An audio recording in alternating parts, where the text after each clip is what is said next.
pays est passé d'un pays subissant les changements climatiques à un pays avec une politique proactive dans ce domaine, un pays exemplaire. Et ceci grâce à une vision royale qui a montré que lorsque on a une vision, comme dans le secteur de l'énergie, avec un déploiement énorme dans le domaine des énergies renouvelables, solaire, éolien, hydraulique, avec une politique d'efficacité énergétique qui touche tous les secteurs, l'industrie, le transport, le bâtiment, les villes, l'agriculture. Tout le monde est concerné par la transition énergétique. Et c'est pour cela que notre pays aujourd'hui est devenu un exemple pour les pays du Sud, mais aussi pour les pays du Nord. Le Maroc, aujourd'hui, est cité un des rares pays qui va tenir ses engagements climatiques. C'est grâce à cette vision royale.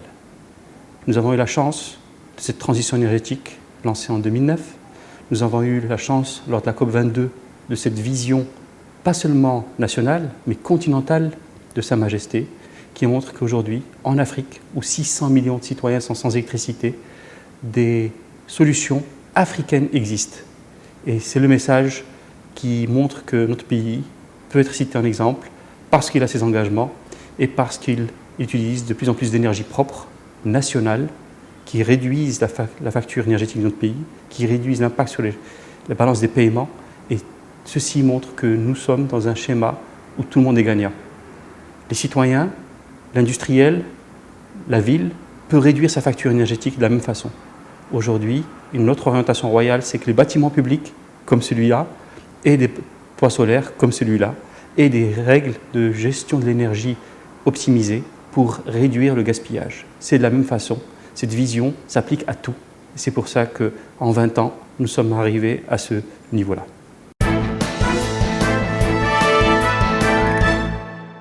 On voit vraiment que le Maroc se met en avant au sein des énergies renouvelables et qu'il s'investit concrètement dans le développement des énergies renouvelables. Donc c'est un point très positif.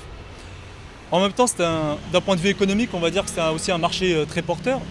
Parce qu'on n'a pas seulement que le solaire, on a aussi l'éolien, on a aussi l'hydraulique. Il faut savoir que le Maroc se développe sur l'ensemble de ces énergies. Je veux dire, il n'est pas uniquement cantonné sur l'énergie solaire. Donc vraiment, le Maroc se positionne très bien sur le développement des énergies renouvelables. غادي في المغرب مزيان، المغرب دابا ولا من الدول الرائده في هذا المجال، وسيرتو في هادشي ديال الطاقه الشمسيه وهادشي ديال الايوليان. بزاف المناطق في المغرب هادشي كيدخل حتى في لا ديسونتراليزاسيون. بزاف المناطق في المغرب بحال مثلا الصحراء وداكشي دابا داكشي مع الشمس وداكشي ديك الطاقه الشمسيه مزيان. دونك وهادشي كيدخل في لا ديناميك ديال ديفلوبمون ديورابل ديال وهادشي ديال لا بريزيرفاسيون دو لونفيرونمون داكشي.